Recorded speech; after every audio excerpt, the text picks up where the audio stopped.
Eve, why don't you give us your name, your date of birth, and where you were born, and tell us about your mother and father, and your grandparents, if you whatever you can remember about your grandparents. Well, my name is Eva, maiden name Schuyler Danforth. And, We didn't put a microphone on. Oh, Sorry. So start again with the birth. Now we're ready. ready? Now we're ready. Date and Okay. place of birth. Yes, Eve. Why don't you give us your name, date of birth, and where you were born. My name is Eva Schuyler Danforth. I'm the third eldest child of James and Hattie Schuyler, out of a family of 10 children. And I was born in Oneida, and apparently I was born in a log house that used to sit a little ways back off from Fish Creek Road at Chicago Corners, What year was that? 1925. And I have no recollection of Oneida until, well, my earliest recollection as a child was in Menasha. I think my parents moved to Menasha when I was a baby. And we eventually moved back to Oneida in 1936, I think. So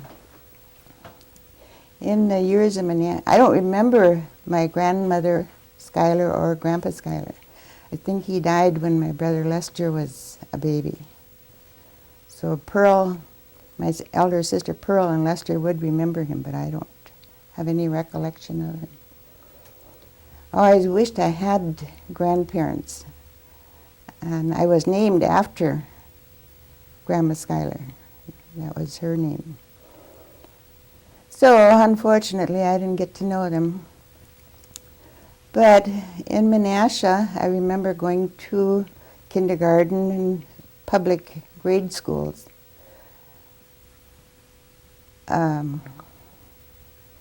We lived in numerous places in Menasha, and the last place we lived was on an address called De Pere Street. And we grew up in kind of a neighborhood of Polish people. We never stayed too far away from the Polish people, I guess. Now we're closer to Pulaski, but we always seemed to live in a house that was too small for us, you know. Even then we thought we had a big family, but apparently there was only 5, 6 of us then. We didn't know how many more were to come. So I remember moving to Oneida. I guess my dad and mother always probably had thoughts of moving back to Oneida, but I would assume they moved to Menasha because of jobs. And Dad always seemed to be able to find work, even during Depression days. I remember as a child hearing the word depression, and in my own mind I used to think, what does that mean? Is it the end of the world or something? Because I had no idea what that word meant until later years, and found out how, well, for some people it was the end of the world, I guess, you know, because of all of the problems that developed with the economy. And my dad, fortunately, was always able to get some kind of job. And I had heard them talk about earlier years that he drove trucks, and I remember him working in a stone quarry in Menasha. And I think he operated heavy equipment of some sort. And I remember us making trips to Oneida, like during the summer. We'd come out to visit relatives, and the folks always seemed to be in a position to help their relatives. They were very family-oriented, and Mom would bake up all kinds of baked goods and take any extra things we had in the line of food along, to share with the relatives. Most of the time, Dad had a truck, and us kids would have so much fun riding in the back of that truck. He'd put a cushions or something back there for us to sit in, and sit on in the truck box. And away we'd come to Oneida. Well, of course, he played baseball with Vans Valley. So when the weather was right, that was our weekend outing. It was altogether, I remember my growing up days as being more or less happy days. I guess mainly we were content with what we had. We didn't have television to, we probably didn't know what other people had, or we knew how to cope and get along with what we had, and we're satisfied. When you moved from Menasha, is that what it was? That's where you lived, in Menasha? Yeah. And you moved out to Oneida? Where was the house? Where were you located when you moved back to Oneida? Well, I have a picture of it. In fact, I gave your mother one and all of my sisters a few years back. We were all sitting by our car up on the hill on J and E. You heard of Elm Hill School? That was the first school we attended in Oneida, a public school. And our house was about a quarter of a mile from the school. And it was a two-story house. I guess at one time, way back when, from what my folks told us, it used to be a little general store or something. And probably a one-stop, an old-time one-stop. And we used to walk to school, go home at lunchtime. We used to haul our water from the schoolhouse. We didn't have running water. And like I say, our house, no matter where we lived, always seemed like it wasn't big enough for all of us, But we lived there, I think, well, I went to school till I was in the 7th grade there. And then we moved over to where I'm at now, next door. And I finished 8th grade at Chicago Corners Oneida State Graded School. That was 1938, I believe, something like that. You, what was the neighborhood like when you moved over near Chicago Corners? Can you tell us what was there at the time? The neighbors that you had, and was there a general store there? Well, my husband, Leslie's parents were my the closest neighbors. And there weren't too many homes on H at that time. There was a farmer on Ranch and H, and then Vernon Jordan's, Hank Skenador's, and Moss's farm. I think that's all the houses there were at that time. Where did you generally go to store at the time? Where did your folks do their shopping? Chicago Corners, Moss's store. That store has been there for ages. I remember when I was a child in Menasha, Mom was sick and in the hospital, and they shipped my brother Joe and I over to visit Dad's half-sister, Aunt Lecty. And we stayed there a few weeks. And in the course of those few weeks, I went with them to Moss's store. That was my first introduction to Moss's store at Chicago Corners. That was the only thing that was on the corner there? Was there anything else there besides that? Oh, and no, the there was school? the schoolhouse and a little house across from the schoolhouse where Chester Williams mother lived. Was there a creamery there? Yeah, down the other way on H, south of the store, there was a cheese factory. Yeah.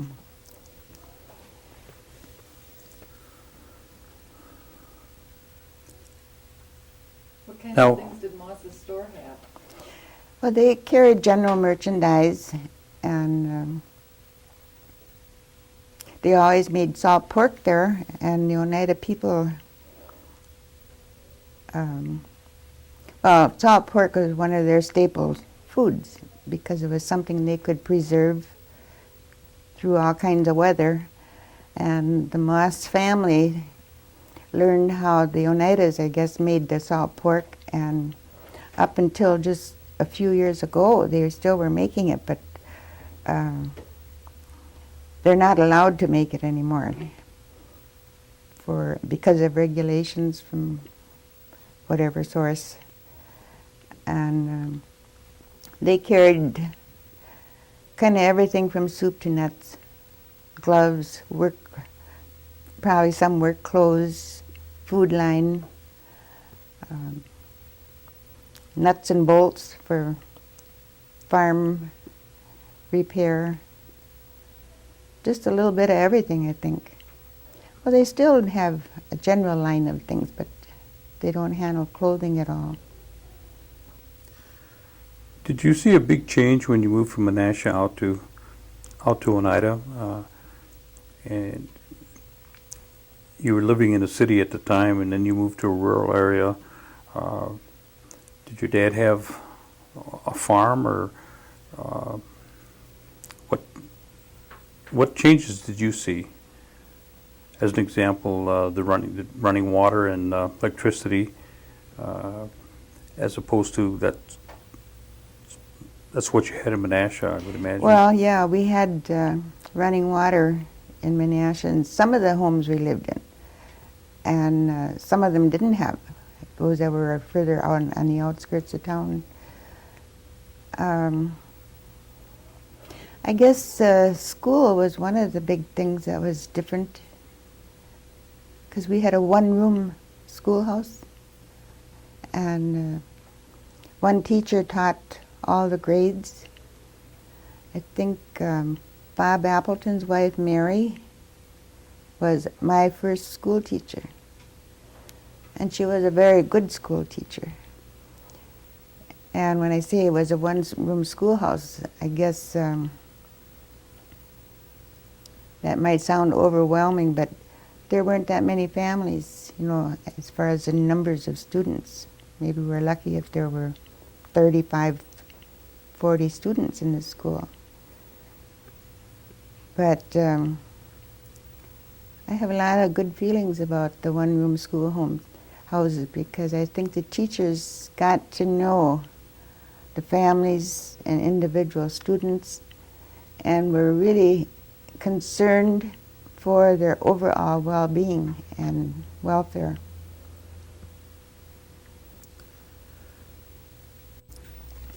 Well, give us a typical Sunday at home.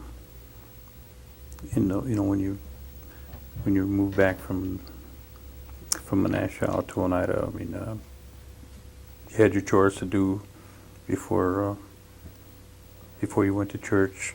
Everybody went to church, and after church, did Grandma make a big meal, or did you go to somebody else's house, or did you, just kind of a typical what you can remember as a typical Sunday? Is he ready? Hmm? Well, I remember when we were kids in Menasha, Mom and Dad usually stayed home, and they got us kids ready to go to Sunday school. And we went to the Congregational Church in Menasha, and we'd come home, and we always came home to a big dinner. In them days, my dad used to make pies. You wouldn't know that, but he did. And then they'd send us off to the movie, and we'd go downtown to the movie in Menasha. And we walked. I had an uncle living right down in Menasha, not too far from the theater, and I oftentimes used to go and stay with him. But then when we moved to Oneida, I guess that was quite a difference there as far as walking to where you want to go because of the distance involved. If we ran out of bread and somebody had to go to the store and the car wasn't home, we had to walk to Freedom, which is how many miles is that from Jay? Probably 5-6 miles. Or we'd have to walk to Vans Valley, going north on E, which is another probably 4 miles.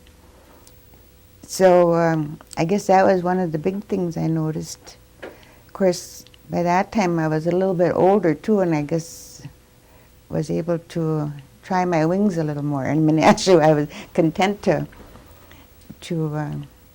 stay home or whatever, you know.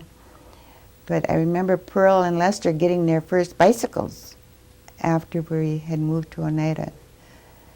And once in a while, if I was lucky, I was able to ride somebody's bike when I was sent to the store.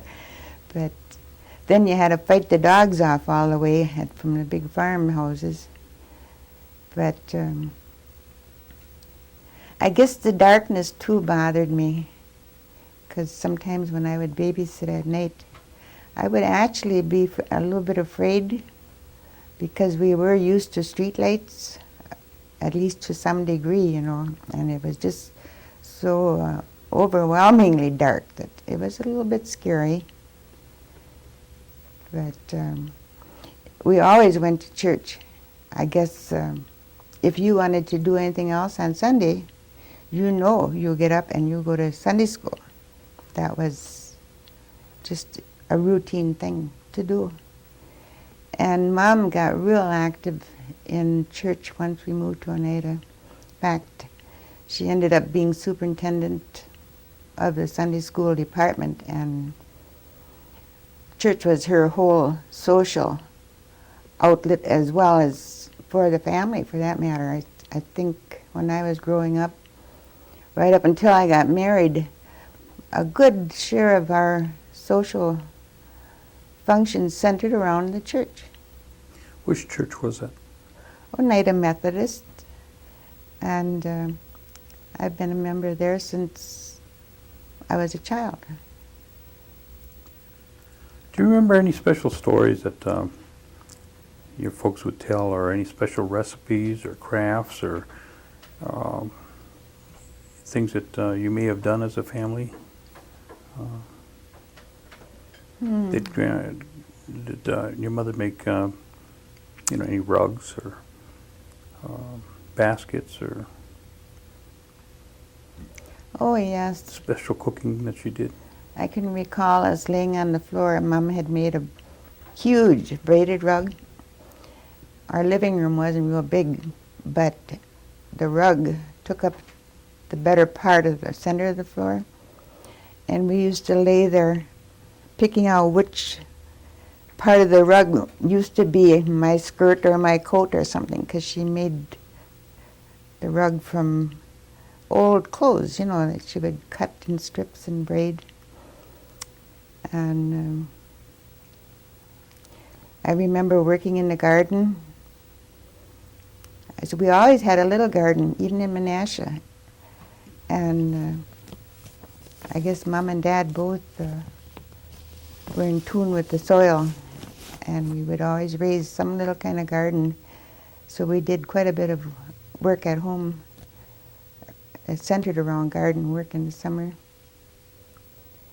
But we also all had, like you say, chores to do. It didn't leave a whole lot of time for mischief, because everybody had to take their turn doing this and that and the other. And I said, even to when we didn't really have real silverware, our knives and forks and spoons were polished every week with baking soda. That was a must. The chair seats had to be scrubbed, everything. I think my mother and my dad, even probably more so, was very strict on having a clean house. And I think he got that when he went to the Indian school because he attended Toma government school, you know. And we all had to help to keep a clean house. Can you share with us some of the special occasions, like at Christmas or New Year's, OHE, 4th of July or Easter? Any of those come to mind? Oh yeah, I always think back now, especially at Christmas, how we start trimming our tree like a couple, 2-3 weeks before Christmas, you know. So we have that out of the way when the big rush comes. And when we were growing up, even when I was 13 years old, probably 12, Mom would trim the tree after we were all put to bed.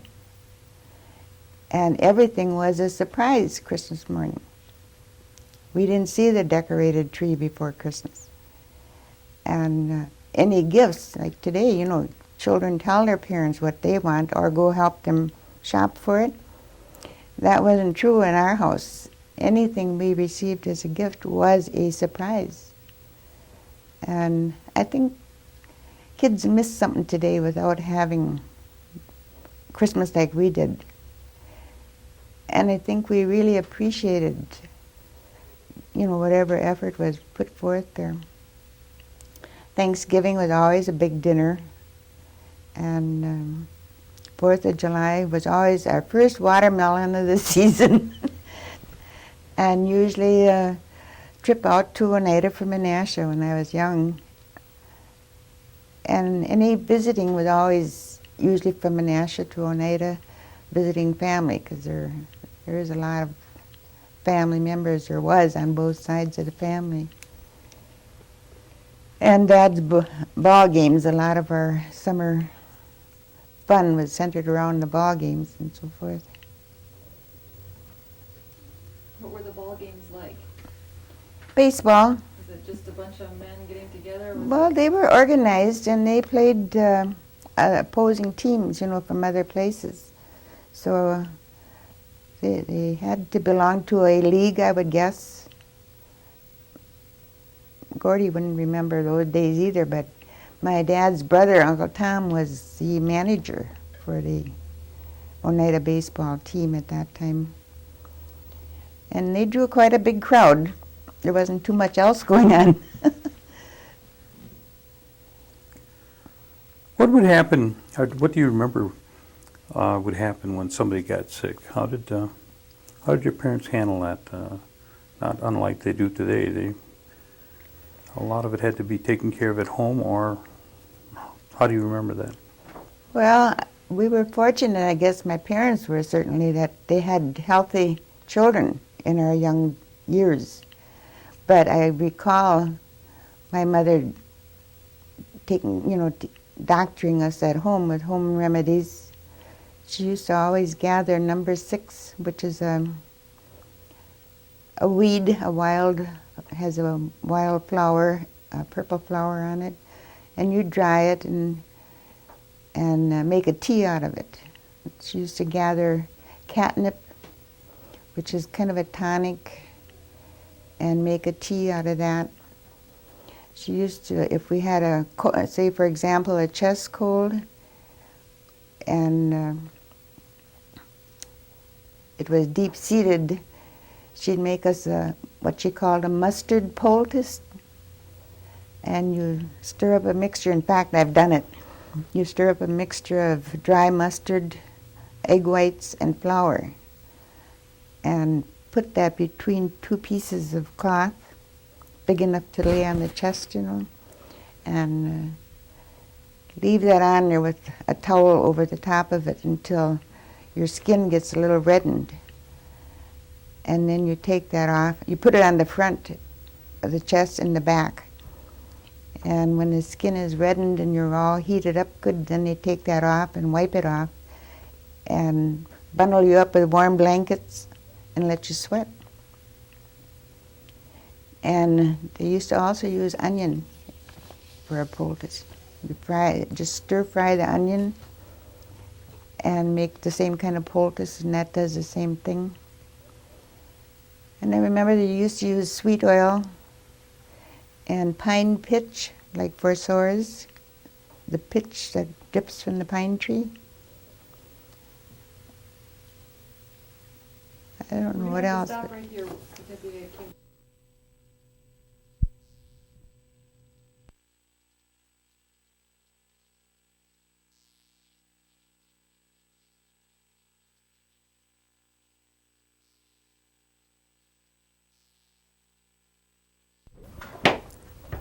Go in here and get warmed up. Hmm.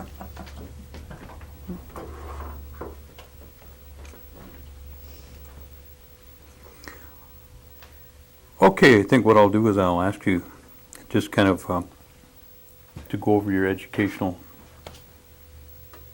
background. You went to Menasha, and then did you get married after that? And maybe you could just tell about during the time that you got married. Whenever you're ready, Kay. Okay. Eva, could you share with us the education that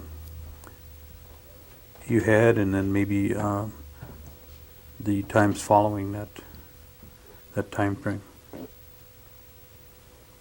Well, like I had said before, I went to my first early years of school were in Menasha, and then we moved to Oneida, and I finished grades, I think 6th through 8th in Oneida.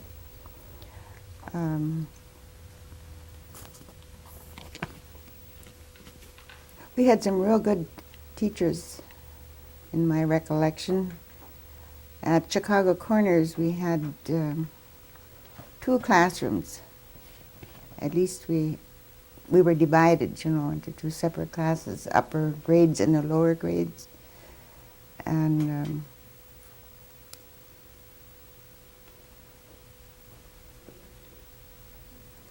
there were probably predominantly Indian students in our school. But there again, I think our teachers were real dedicated and very helpful to all the students.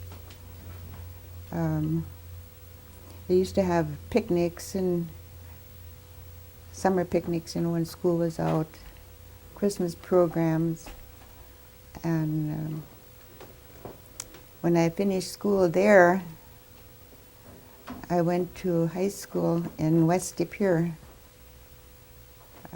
It's called Nicolay High School, which reminds me, at that time, I remember through the Bureau of Indian Affairs, they used to give an allotment of money to help high school students get started in school.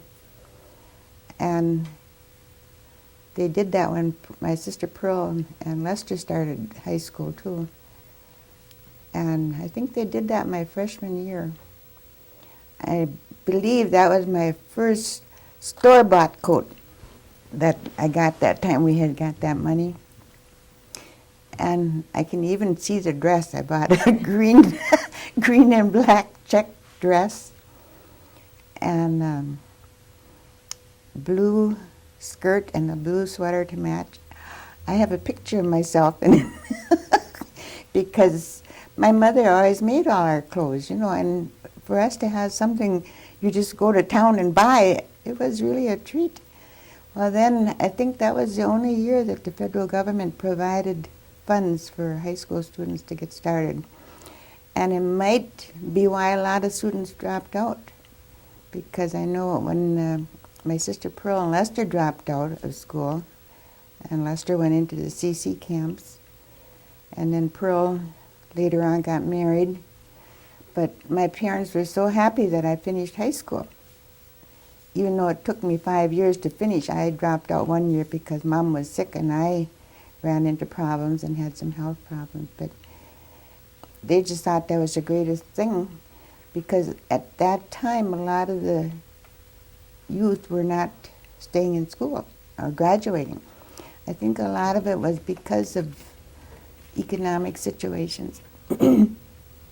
So I was real happy when things took a turn to where, like today, you see the students are getting at least some help, you know, so they can continue their education and stay in school. So anyway, I had went to Detroit to work after I dropped out of school in my senior year.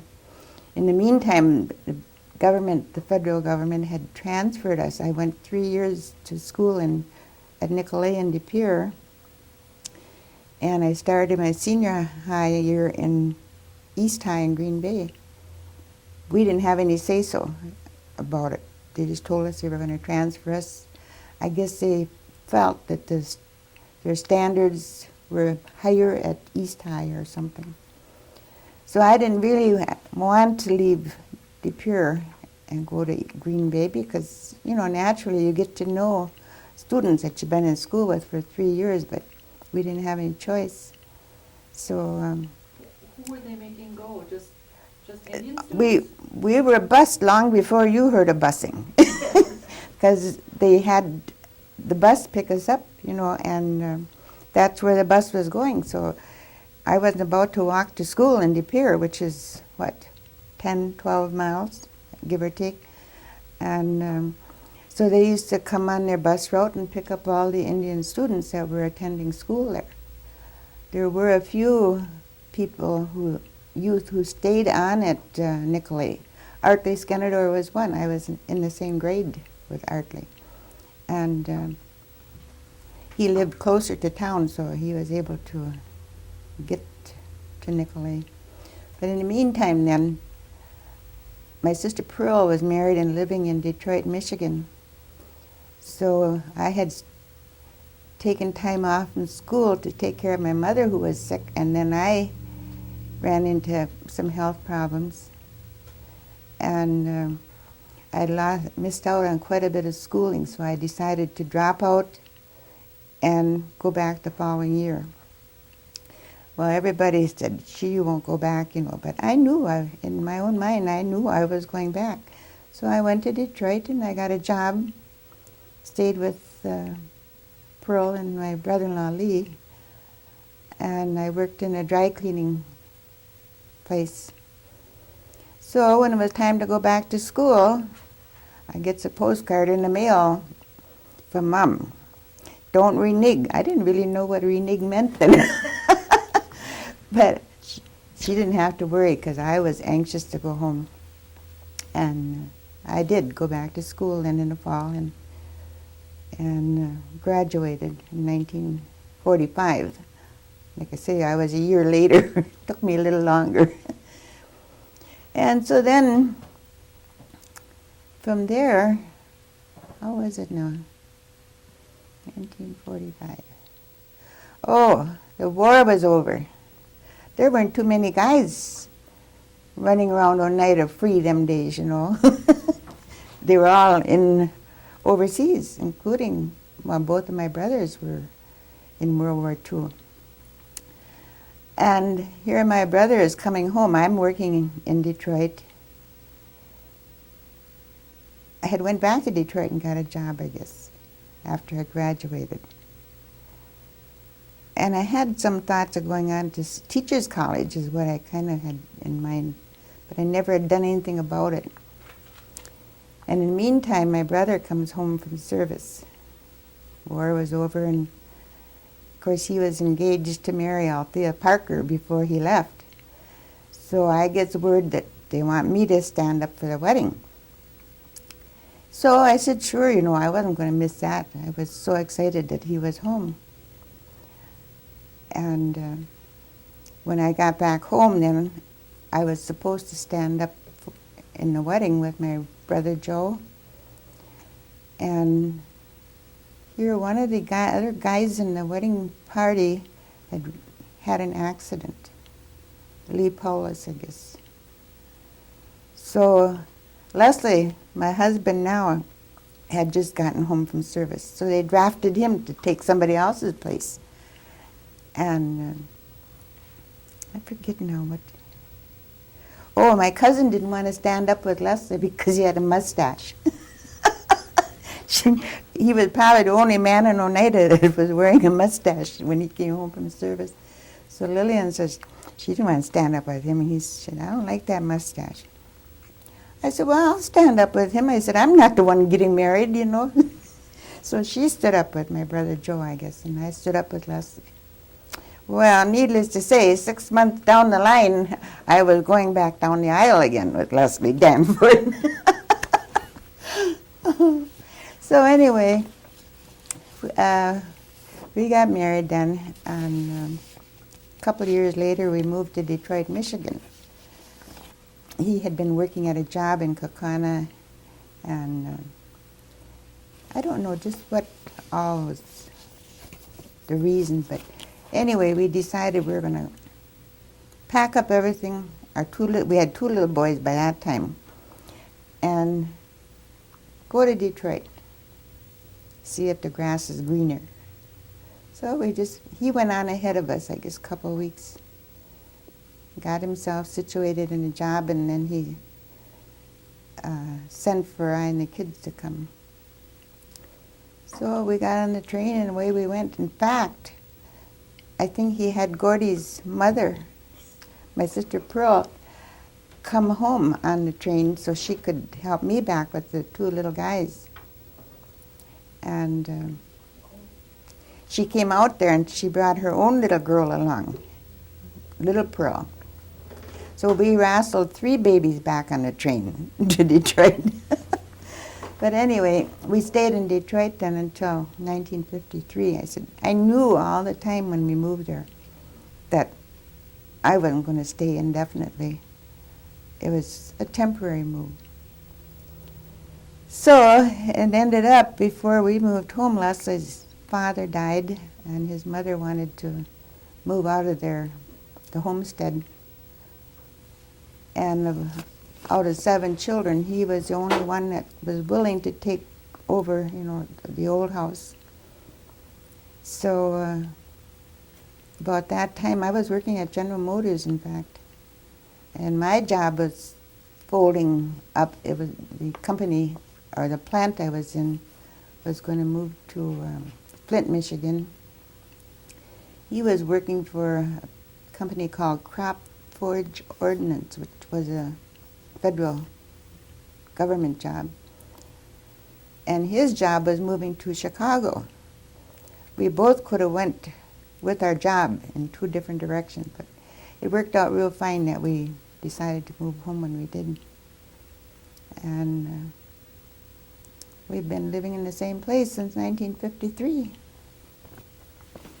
So neither of you went to your jobs? You came back here instead? We moved back here, and we bought the homestead, the house we're living in, from Leslie's mother. But I always think their years in Detroit it was good experience. And even today, I always think I was glad that my children learned to respect other people of color, because I worked with black people, all different races, and my children learned to play with black children, and I think it really helped them to have a well-rounded respect for people in general, because they had met them at a very young age, And they went to school briefly in Detroit. Jerry did anyway, to kindergarten, I think 1st grade, and came back to the country school. And I think I'm real happy that they remember a lot of the changes that they've seen in living conditions. Because when we moved from Detroit to where we are, we had plumbing and electricity in Detroit. We moved back to Oneida. We moved back to no plumbing and no electricity again. And it was a long struggle before we could, I think 2 years before we had the house wired to where we had electricity. and even more years than that before we had plumbing. So I said, I'm real happy that my children experience that. Because I think it helps them to be more appreciative today of modern conveniences. Eva, when you moved back from Detroit and back to the homestead, uh, what type what type of work did you go into, and also tell us what your involvement was in the tribal government and why? Well, when I first moved back to Oneida from Detroit, I knew I was going to be looking for work. And when I was in Detroit, I had worked at a General Motors car plant, and I was making pretty good money. I had worked in a car plant during the war one summer, Packard Motor Car Company, and I'd worked in a dry cleaners. But when we moved back to Oneida, I guess I wouldn't know where to start to go look for a job. Whether I just didn't have the self-confidence or what, I don't know. But my mother was working as a domestic in Green Bay, and a lot of our Oneida women were doing domestic work. And I thought, well, here I am with 3 children now, and I felt a need to try to help supplement family income, that I felt by taking a job and working in a private home, I could set my own hours and be there to get the kids off to school and leave for work and be home when they get home from school, for the most part. So when we got home, that's what I was doing. I worked for 10 years doing housework in Green Bay. And it was a good learning experience. I never regretted it. But it really instilled in me, I think, the urge to want to do something at my own house. And like I say, we moved home with no electricity or plumbing, and I just knew that I wanted some of those nicer things too in life. And eventually I did find other work. When did you go into the tribal Well, I was still situation? doing housework in Green Bay when I ran for tribal office. Well, in fact, I think the first year we moved back to Oneida, I immediately ran for tribal office. I guess I was interested in history, for one thing. I had a wonderful history teacher that I really admired, and I had taken ancient history and modern history in school. But when my folks moved to Oneida, we had heard about that was the first I really got to know anything about tribal politics. And we had heard that there was land available for Oneida people. And that was under the Indian Reorganization Act. I think in the questionnaire there that you had, there was some reference made to the Dawes Act. Well, under the Dawes Act, everybody that was 18 years old back then, in the late 1800s, was given land, and they were given a deed to it. And that land eventually became taxable, and because they were issued deeds, because there was so many people unemployed, the Indian people couldn't pay the taxes, and consequently, a lot of them lost their lands through taxes. So under the Indian Reorganization Act in 1934-35, that's when they first established the governmental structure for Oneida tribe. They had, the government had bought up what they call sub-marginal land. I think it was around 1,900 acres or something, give or take. and they were going to give this out to families. Well, when my folks heard about it, that's when my dad looked into it. And Leslie's dad also did the same thing. I think Dad got 20 acres of land, but they didn't give him a title deed to it. They gave him a grant of standard assignment. And that was also non-taxable land. Leslie's dad got 40 acres of land. And at that time, I think through the Bureau of Indian Affairs, or whether it was the Bureau of Indian Affairs or just the Department of the Interior, I think their intent was to make small farmers out of the Oneida people, because they helped set them up with a team of horses, and they had cows and chickens, pigs, and helped them get started in, I suppose you'd call it truck farming, because I remember Leslie's dad and my dad used to raise cash crops. They'd raise beans and different crops to harvest in the fall, and of course you'd sell it for cash. And all of his kids had jobs. But that was kind of the beginning of, I guess, my getting interested in tribal structure and so forth. So then when we moved back in Detroit, I was really interested right away.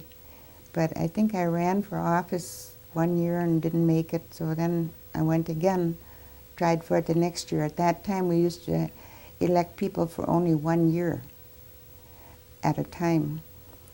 And I think it was 1958, the first year I held office.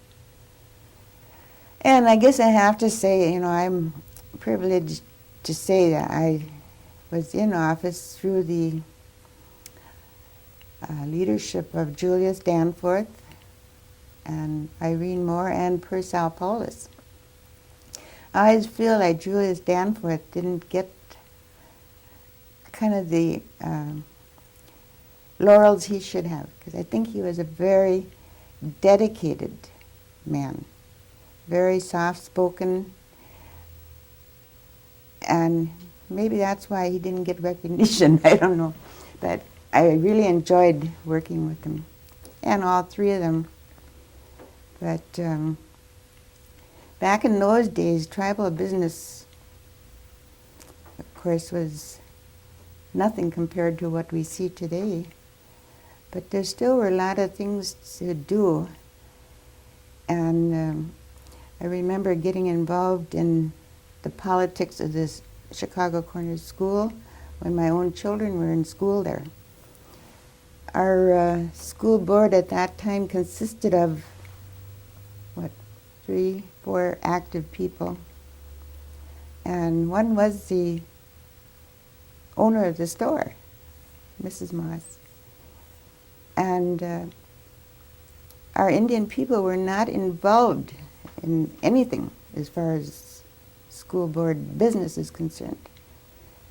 So one day we decided, we had heard that they were going to have to build an addition to the school. So I rounded up a few women and I said, let's go to that meeting and see what's going to happen. Our school was overcrowded. I think we had roughly 100 students in school, including my 3 children. And so I was able to get Nellie Johnson, Lois Paulus, Vivian Dakota, and myself, and we went to the school board meeting in the evening. Well, we didn't really get a very nice welcome. I think there were 14 people there, and I had seen the notice posted at Moss's store that said this was an information meeting only. So, but when it came to what it amounted to, they were going to vote as to whether or not we would build an addition on to that school building. And a young lady by the name of Ione Bayer spoke up. And I guess us Oneida women decided, but they're going to put on an addition here. We're all for that. And so we spoke in favor of an addition. And of course, the non-Indians weren't too much in favor of that because all their children went to the Catholic school, the majority of them. So I own buyers said, well, as long as we're all here, why don't we vote on it now? I said, well, you can't vote on it now because the notice that's posted over there says this is an information meeting only. Well, everybody had to agree to that, so they postponed voting and set another date for another meeting. Well, that school board was just overwhelmed. There were so many people came out for that meeting, there wasn't hardly standing room in that building. Because by that time, the word had got out that something was going to be done, So we ended up having a vote on whether or not they're going to build this addition to the Chicago Corners School. And we had a real good turnout of Oneida people. But we lost the vote by 14.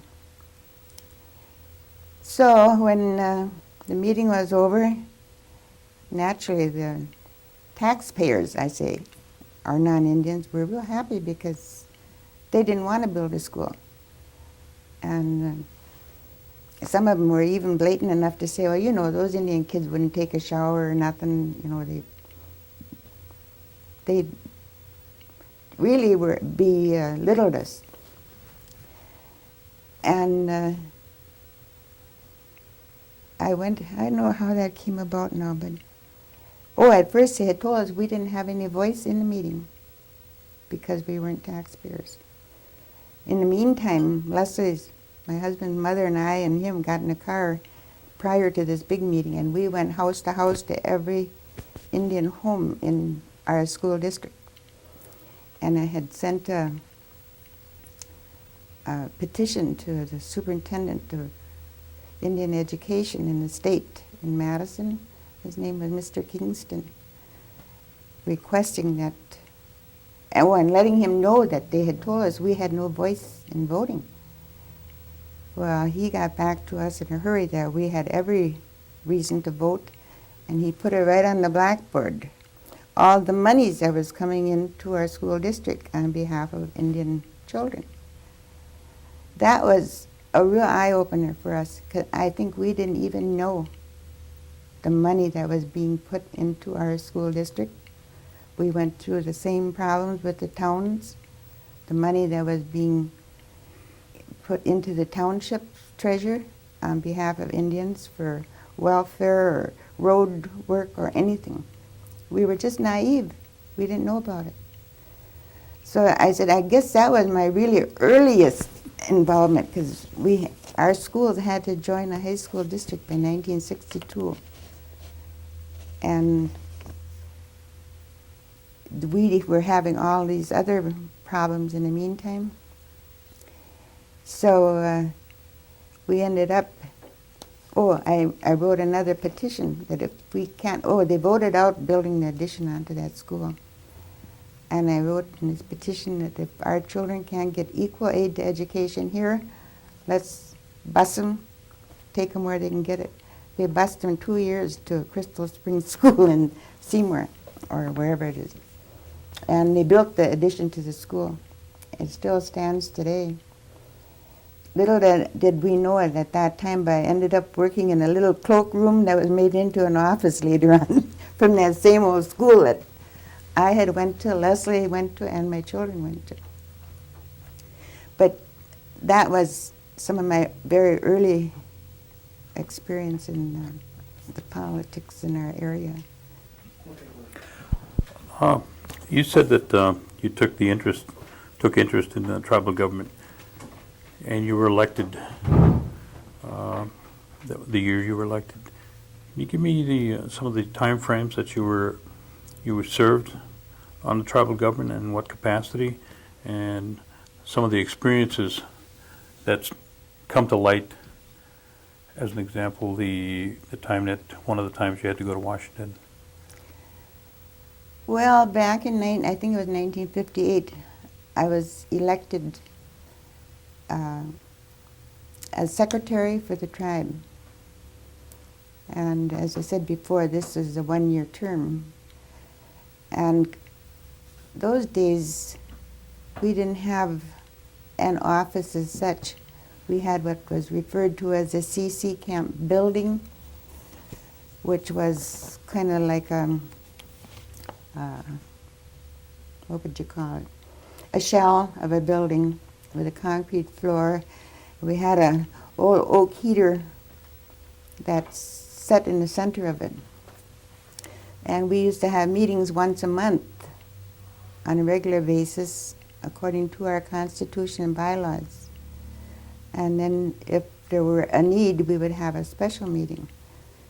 Well, the tribe didn't have, I guess, a mailing address, or either they had my address. So any mail that came to the Oneida tribe would come to my house. And we did get quite a bit of literature in the mail telling about different things going on here and there and what have you. And somewhere along the line, I don't recall who all went, but they had a meeting in Chicago.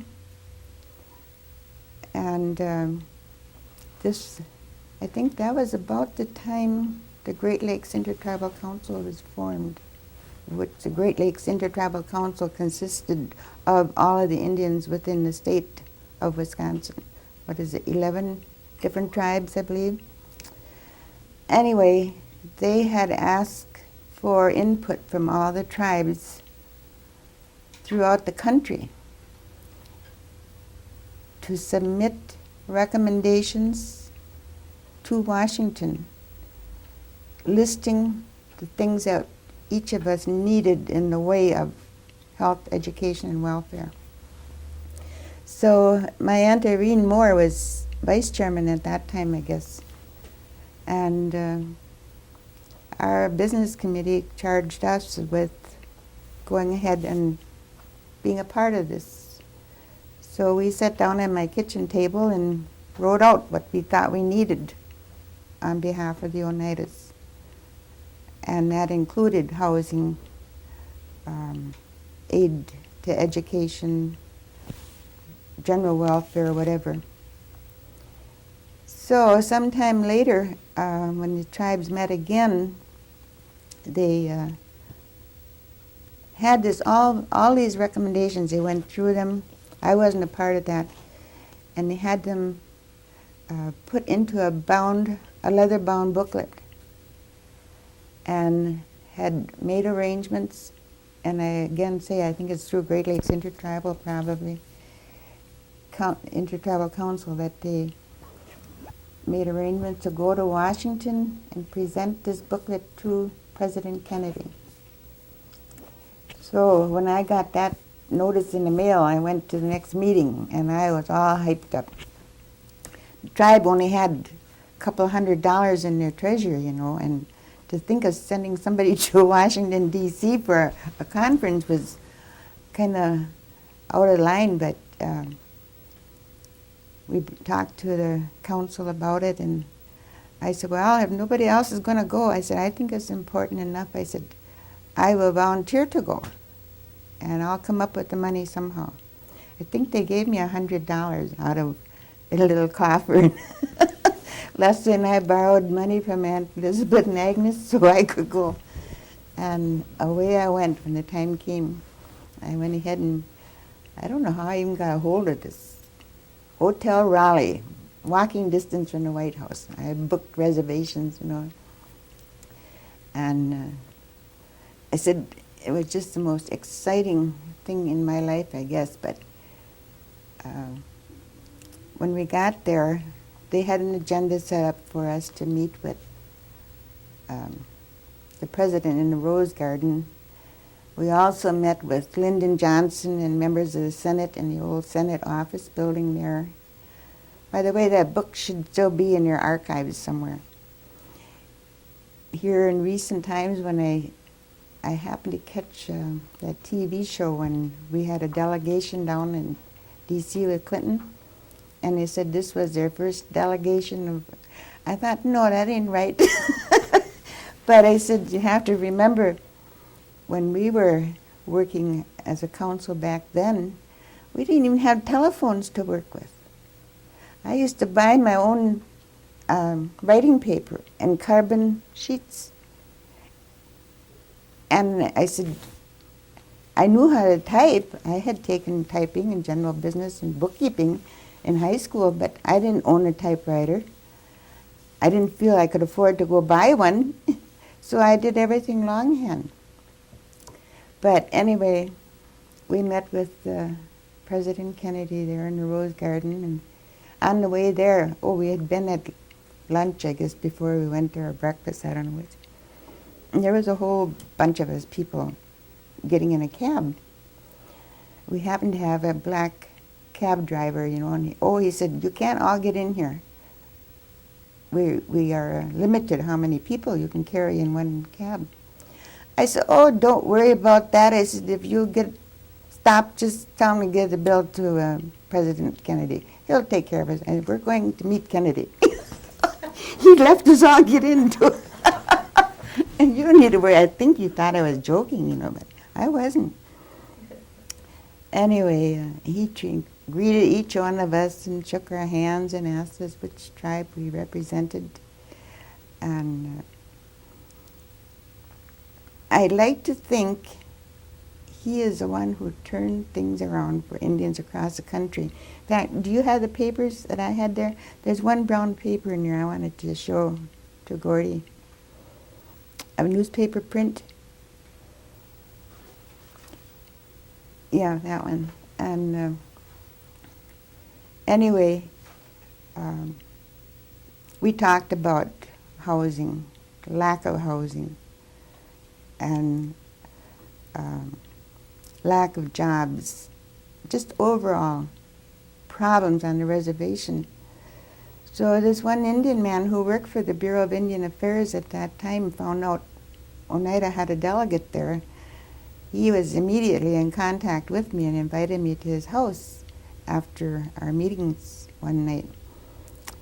And he lived in like a little Hollywood mansion, and but he wanted to know of me, why were we there? And he had family living yet then back in Oneida here. I said, well, there's a lot of reasons why we should be here, and he showed me a lot of movies of his children and how successful he had been. I said, well, wait a minute now. I said, I can tell you a little something, I said, you were fortunate because he had got his education at one of the Indian schools, wherever, Haskell or whatever. I said, I said, when I was going into high school, I wanted to go to an Indian school. They wouldn't let me because we had a bus that picked us up at home and we had a school available. To me, there would have been nothing like living at a boarding school and going to school and, just be able to live on campus. I said, you had that opportunity. And he moved right up the scale and into an office with the Bureau of Indian Affairs, which is fine. I mean, that's great. I said, but all of us didn't have that chance. And there's still a whole lot of them back home in Wisconsin that don't have that choice and can't go. And I told him about housing. And, well, I used to sit and make a list of names of people who had a telephone. That was a luxury. Who had running water or electricity. There were very, very few. But he wondered why we were there. He says, he said, I don't go down the street making noise and saying, I'm Indian. He was so proud of himself that he had come so far, excuse me, without making any special appeal. And later on, after things had started to move, and we did make some headways as far as housing, one thing or another, we were having a dedication of a building, and who did I see as one of the VIPs at this meeting but the same gentleman from Washington, D.C. I was polite to him, but I didn't say what I would like to have said because I thought, he didn't see any need for us to be there to try to accomplish something on behalf of the people back home here.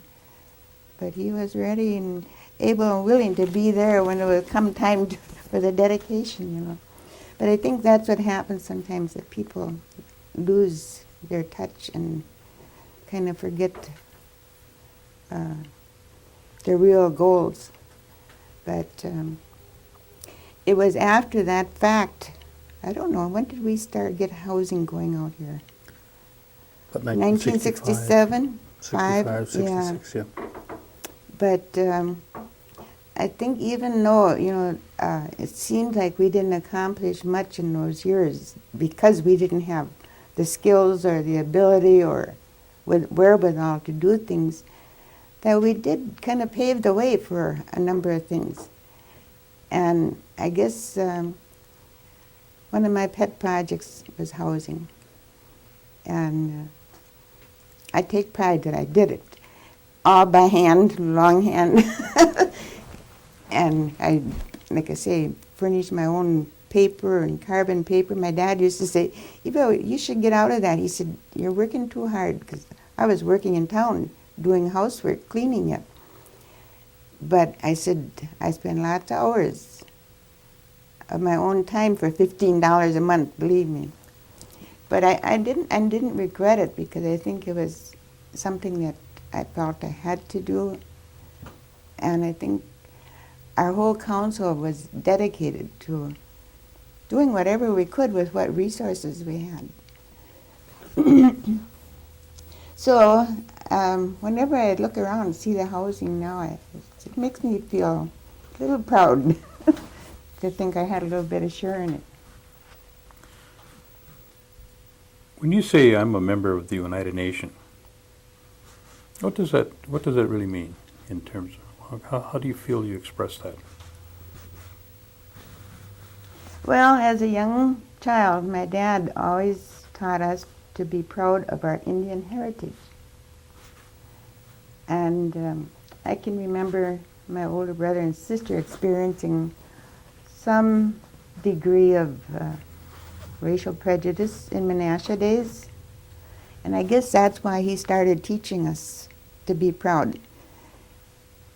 Stand up and be counted. Because I suppose we did stand out, in the city the size of Menasha, and there weren't too many Indian families, and I would guess probably no black or other races living there at that time. But I guess when I talk about my Indian heritage, I like to think and feel a sense of pride and think of us as being a strong people, because we sure have endured through the ages, Okay, you have an opportunity to talk to the generations coming behind us. What words would you share with them?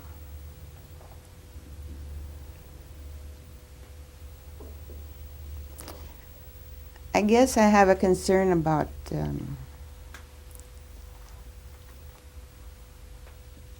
families and the need for us to instill in our children the unity within the family circle, respect for each other. I think today I see a lot of disrespect. And down to earth, what I call Christian values.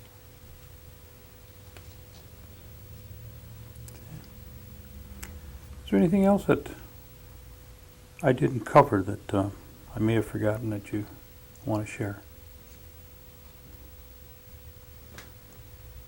Mm.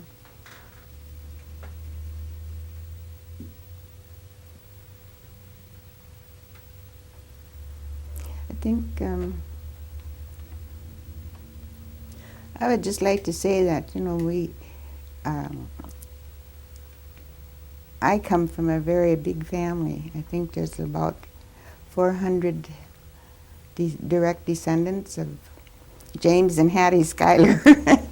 And I'm real proud to be one of them.